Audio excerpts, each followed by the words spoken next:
Hello everyone मु जाजनिका ओडिया गुरु channel को आपको स्वागत करुच्ची। आमे ज्योग्राफी रो रिसोर्सेस पढुथिले एवं पूर्व क्लास रे आमे एनर्जी एवं मिनरल रिसोर्सेस विषय पढुथिले।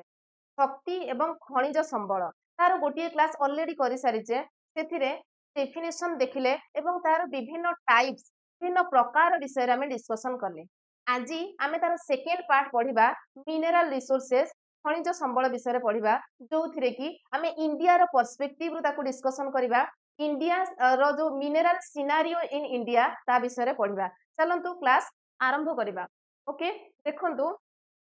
प्रथमे आमे कौन लक्ष्य करवा ना एनर्जी सिनारियो इन इंडिया। इंडिया रे तार कौन सब अच्छी को जगार को एनर्जी को आमे व्यवहार करू। आमे जदि एनर्जी सिनारियो इंडिया रो पर्सपेक्टिव रु पढ़िबा ताहले मेन चारिटा तार कैटेगरी विषय हमको पढ़िबा को पड़िबो। फोर कैटेगरी विषय पढ़िबा किंतु ता पूर्वरु आमे देखि नेबा किछि कोन पॉइंट्स विषय। देखंतु India is fourth largest consumer of energy. आमे जेहेतु एनर्जी विषय रे पढुचे ताहले जानिबा इंडिया रे एनर्जी उत्पादन केते हुए एवं आमे कंज्यूम केते करू बा व्यवहार केते करिथाउ। सेही दृष्टि जदि देखिबा फोर्थ लार्जेस्ट कंज्यूमर अर्थात आमे एनर्जी को एवं मिनरल्स को व्यवहार करूथिबा कंट्री हिसाब रे 4 नंबर रे रहउचे। प्रथम रे ताहले किए यूएसए चाइना एवं थर्ड रे रूसिया तापरे आमे आसुचे फोर्थ नंबर कंट्री एनर्जी को कंज्यूम करिबारे। ओके तापरे देखिबा मेजर सोर्स ऑफ एनर्जी ताहले एनर्जी को आमे जो यूज करूचे तार मूल उत्पादक गुडी को कोन कोन एटा कहा पर्सपेक्टिव रु पढिबा ना अकॉर्डिंग टू इलेक्ट्रिसिटी रिपोर्ट 2024 ए रिसेंटली 2024 रे गोटे रिपोर्ट प्रोवाइड करा जायतिला कहा द्वारा ना इलेक्ट्रिसिटी रिपोर्ट द्वारा किए करिथिला by international energy agency. Okay एते सब जिंस आपन को मने रखिबा दरकार नै। आपन मने रखिबे ए टेबुल ले कोन कहिजी देखिबा गोटे साइड रे एनर्जी अन्य साइड रे परसेंटेज ताहले आमे जेतिकी शक्ति व्यवहार करूचे जेतिकी शक्ति उत्पादन होउची आमे इंडिया रे केते होउची ना एनर्जी भितरे गोटे होउची हमर फॉसिल फ्यूएल या पूर्वरु पढ़ी सारी जे फर्स्ट क्लास रे कन्वेंशनल एनर्जी एवं नॉन कन्वेंशनल एनर्जी। ओके पारंपरिक शक्ति उत्स अण पारंपरिक शक्ति उत्स जो गुडा की ब्रॉड कैटेगरीज थिला आहुरी तो विभिन्न प्रकार में पढ़ी थिले। ओके ता भितरे फॉसिल फ्यूएल कोन आमे पढ़ीचे। ओके ता भितरु मैक्सिमम आमे एई कोयला नामक फॉसिल फ्यूएल को व्यवहार करू। केते परसेंट एठे थाए हमर इंडिया रे अछि 56.8% आमे ताको यूज करूचे। ओके ताहले अति व्यवहार्य जो मिनरल्स अछि तार ना कोन ना कोयला आमे सबुठु अधिक केउ शक्ति को यूज करूचे कोयला को यूज करूचे। ओके सेकंड रे देखिबा रिन्यूएबल एनर्जी को केते परिमाण रे केते परसेंट यूज करूचे 41.4% एवं न्यूक्लियर एनर्जी आणविक शक्ति केते ना 1.6%। ओके ताहले को शक्ति को हमें केते कंज्यूम करूचे तार डाटा मने रखिबे एवं वी यूज द मोस्ट ताहले जदी क्वेश्चन एमती मध्य पढ़ी पारे जे सबुठु अधिक आमे को जिनिस को व्यवहार करू को एनर्जी को आमे सबुठु बेसी व्यवहार करू ताहले सबुठु अधिक हबो कोयला। ओके ए सिंबल आपण दे देबे ठीक कोयला तापरे solar energy next hydro energy तापरे विंड एनर्जी तापरे गैस को यूज करूचे तापरे बायोमास एवं लास्ट होची न्यूक्लियर एनर्जी रो परिमाण बहुत कम। ओके जदी हाईएस्ट देखिबा सबुठु अधिक कोयला को यूज करचे सबुठु कम यूज करचे न्यूक्लियर एनर्जी को। ओके तार सीरियली मने रखिबे काहा को अधिक कोयला परे आसीबो सोलार सोलार परे आसीबो हाइड्रो। ओके ताने बुझी हला प्रथम स्लाइड रे हमें कोन देखिले एनर्जी सिनारियो इन इंडिया रे इंडिया होची फोर्थ लार्जेस्ट कंट्री कोन पाई ना टू कंज्यूम एनर्जी।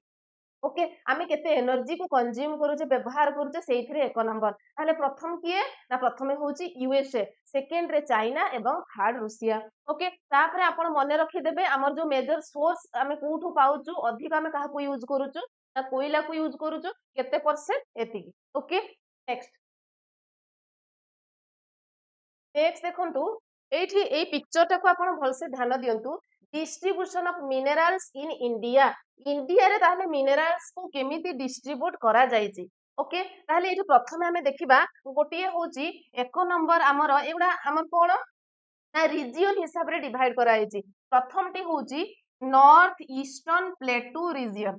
मने रहिबो नॉर्थ ईस्टर्न प्लेटू रीजन ये को एरिया को नै कि हेछि Chhotanagpur Odisha. Okay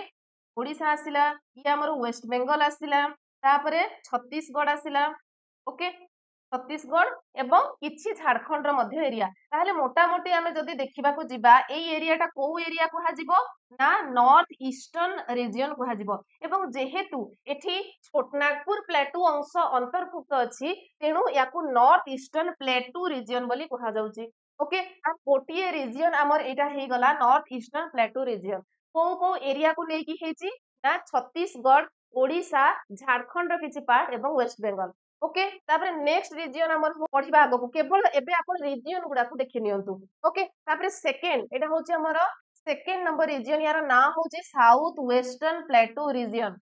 okay south western plateau region रे को स्टेट आसुची कर्नाटक आसुची गोवा आसुची तमिलनाडु एवं केरल कर्नाटक गोवा तमिलनाडु केरल एई जगहटा कोठी अछि ना इंडिया रो साउथ एवं वेस्ट रे अछि सेति पय ता नामकरण करा हेची कोन ना south western plateau region okay तापरे 3 नंबर को हमें जिबा यार ना कोन ना north western region okay north western region रे को स्टेट आछंती गुजरात एवं राजस्थान आपण मैप रे देखि नियंतु ये हमर राजस्थान एवं गुजरात एई एरिया को हमें कोन कहिबा ना नॉर्थ वेस्टर्न रीजन बोली कहिबा ताहले एई एरिया रे पुनी निर्दिष्ट प्रकार मिनरल्स मिलुथबो ठीक अछि आगु को पढिबा तापरे 4 नंबर रे होची हमर हिमालयन बेल्ट 4 नंबर बेल्ट होची हिमालयन बेल्ट तार एरिया होची आसाम भैले साधारणतः एई आसाम एरिया आसाम रो आखो पाखो एरिया को हमें कोन कहिबा हिमालयन बेल्ट बोली कहिबा काहे कि ना देखो तो हिमालय जेतेबेले इमती कोन आसीची एई जगह रे मध्य हमर नॉर्थ ईस्टर्न हिमालय अछि ओके एटा हिमालय रो किछि पार्ट हेतबार तार नामकरण करा हेची हिमालयन बेल्ट ताहले आमे मिनरल्स मानको कैटेगराइज करिबा पई इंडिया रे चारि प्रकार रीजन रे ताकू डिवीजन करा हेची प्रथम रीजन होची नॉर्थ ईस्टर्न प्लेटू रीजन सेथिरे चारोटी स्टेट जाउची मने रखिबे तापरे होची हमर साउथ वेस्ट प्लेटू रीजन सेथिरे गोवा कर्नाटक केरल तमिलनाडु ए सब आसुची आ गोटे हला नॉर्थ वेस्टर्न रीजन जोथे कि गुजरात एवं राजस्थान आसुची एवं हिमालयन बेल्ट रे आसाम भैले एरिया आसुची ओके मने रहला नेक्स्ट स्लाइड को जिबा एई भली भाबरे हमर इंडिया रे मिनरल सबु कोन माने मिलुची तो परिमाण रे एई सबु जगह रे देखिबा को मिलुची मिनरल बेल्ट आमे एबे कोन देखिबा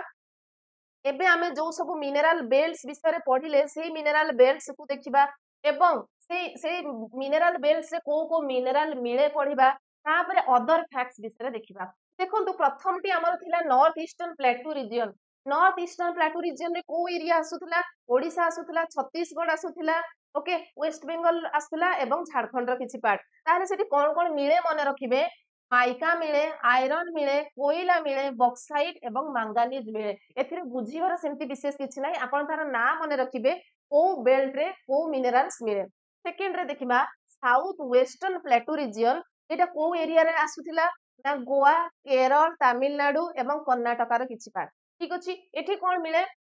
एठी मिले लाइमस्टोन आयरन एवं मैंगानीज ओके तापरे थर्ड नंबर थिला नॉर्थ वेस्टर्न रीजन को स्टेट थिला ना गुजरात थिला एवं राजस्थान थिला सेठी कोन मिले कॉपर एवं जिंक मिले ठीक अछि तापरे लास्ट नंबर थिला हिमालयन बेल्ट रे कॉपर मिले जिंक लीड कोबाल्ट एवं टंगस्टन मिले एइटे गोटे जिंस मने रखिबा नॉर्थ वेस्टर्न रीजन रे Rajasthan is rich in building stone Rajasthan में प्रचुर परिमाण रे बिल्डिंग स्टोन मिले बिल्डिंग स्टोन माने घर बनैबा पई जो सब स्टोन रो आवश्यक पड़े जेमति मार्बल ग्रानाइट सैंडस्टोन ए सब आमे यूज करू तो बहुल परिमाण रे कोठी मिले ना राजस्थान रो मिली थाए ओके ताले एथिरे विशेष किछि मने रखिबार नाही रीजन गुडा को बा बेल्ट गुडा को त आमे ऑलरेडी मने रखि देले एबे केवल को मिनरल सब सेही बेल्ट रे मिले ताको मने रखिबे ओके तापरे जिबा नेक्स्ट स्लाइड को देखंतु एथिरे एटा होची गुटे इंपोर्टेंट जिंस जेतु एनसीईआरटी मेंशन अछि एनसीईआरटी बही रे अछि याको मने रखिबे देखंतु किछि एजेंसीज आमे पढिबा जो गुडा की मिनरल सहित संपृक्त ओके एवं तार फुल फॉर्म देखिबा ता सहित को जागा रे सेटा एस्टैब्लिश हेजी तार हेडक्वार्टर मध्ये हमें पढिबा ओके ताले नंबर 1 होची कोन ईएसआई रो फुल फॉर्म कोन ना जियोलॉजिकल सर्वे ऑफ इंडिया एवं तार हेडक्वार्टर कोठी कोलकाता ठीक अछि नेक्स्ट होची हमरो ओएनजीसी रो फुल फॉर्म मने रखिबे Oil and Natural Gas Commission तार हेडक्वार्टर होची दिल्ली ठीक अछि थर्ड रे हमें नीचे एमईसीएल एमईसीएल रो फुल फॉर्म कोन मिनेराल एक्सप्लोरेशन कॉर्पोरेशन लिमिटेड जहार हेडक्वार्टर होची नागपुर जोटा कि महाराष्ट्र रे अछि ओके नेक्स्ट होची हमर एनएमडीसी रो फुल फॉर्म कोन नेशनल मिनेराल डेवलपमेंट कॉर्पोरेशन तार हेडक्वार्टर होची हैदराबाद नेक्स्ट अछि आईबीएम जहार फुल फॉर्म होची इंडियन ब्यूरो ऑफ माइंस तार मध्य headquarter Nagpur Maharashtra okay next हमर अछि बीजीएमएल रो फुल फॉर्म कोन भारत गोल्ड माइंस लिमिटेड सुना गोल्ड जेहेतु आसला से कोठी ना कोलार कर्नाटक रे तार हेडक्वार्टर अछि ओके नेक्स्ट होची हमर HCL Hindustan copper limited okay तार हेडक्वार्टर होची नोएडा जोटा कि यूपी रे अछि एवं आ गोटे हला नाल्को वेरी इंपोर्टेंट मने रखिबे नाल्को रो फुल फॉर्म होची नेशनल एल्युमिनियम कंपनी लिमिटेड तार हेडक्वार्टर भुवनेश्वर ओके नाल्को रो हेडक्वार्टर कोठी भुवनेश्वर से भली आ गोटे आछि बाल्को रो फुल फॉर्म कोन बाल्को रो फुल फॉर्म हला भारत एल्युमिनियम कंपनी लिमिटेड एवं तार हेडक्वार्टर होची न्यू दिल्ली ओके तो एठी किछि एजेंसीज तार फुल फॉर्म एवं तांकर हेडक्वार्टर विषय रे इंफॉर्मेशन अछि ताकू दी तीन थरा कोन करिवे ओवरलुक कर देबे मने रहि जिवो ओके तापरे बहुत छोट क्लास रे थिला केवल एनर्जी सिनारियो आमे इंडिया रो पर्सपेक्टिव रु देखुथिले एठी इंपोर्टेंट जिंस होची तार जो मिनरल बेल्ट बा जो आमे को रीजन विषय जो पढिले तार चारोटी रीजन को जो डिवाइड करा हेची को जगह रे कोन मिनरल्स मिले मने रखिबे एवं या पूर्व टेबल्स रे जो फुल फॉर्म मने रखिले पढिले ताकू मध्ये मने रखिबे ओके एठी हमर एनर्जी एवं मिनरल रिसोर्सेस कंप्लीट हे जाईची नेक्स्ट क्लास रे आमे गोटे नुवा रिसोर्सेस पढिबा एग्रीकल्चरल रिसोर्सेस ओके जदि ए क्लास रो आपण पीडीएफ चाहथांती हम टेलीग्राम चैनल रे जॉइन हे जिवे तार लिंक मु डिस्क्रिप्शन रे देई देबी क्लास टी भल लागिले लाइक करिवे संग माने को शेयर करिवे तुम चैनल रे नुवा थिले चैनल को सब्सक्राइब मध्य कर देबे थैंक यू जय हिंद।